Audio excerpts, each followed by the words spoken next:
Welcome back to our channel. Today, we're diving into one of the most exciting developments in Indian defense technology.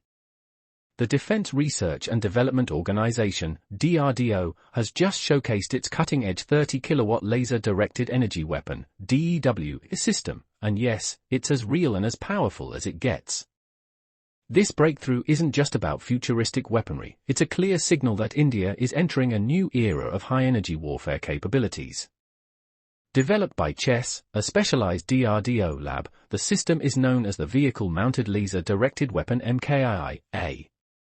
Mounted on a mobile platform, this laser system can detect, track, and destroy a variety of aerial threats, from fixed-wing aircraft and missiles to fast-moving swarm drones.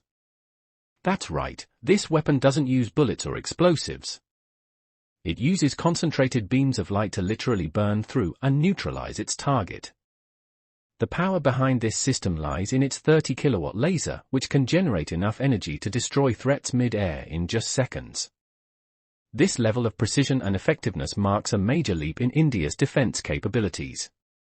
Why is this important? Because directed energy weapons are considered the future of modern warfare. They offer several advantages.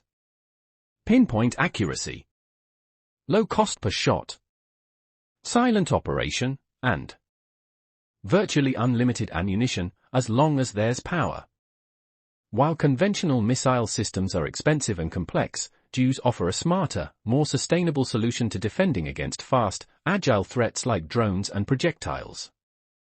With this successful test, India joins a very select group of countries, including the United States, China, and Russia, that have demonstrated such advanced capabilities in real-world scenarios.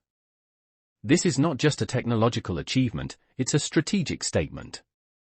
It reflects India's growing focus on indigenously developed high-end defense systems and self-reliance under the Atmanirbhar Bharat initiative. Stands as a testament to our scientists, engineers, and defense experts who are pushing the envelope and placing India on the global map of future-ready military powers. This is just the beginning. As technology evolves, we can expect even more powerful versions of DEWs integrated into our defense systems, on land, sea, and even in space. That's all for today's defense update. If you're as excited as we are about India's journey into next-gen warfare, make sure to like, share, and subscribe to our channel for more insightful content.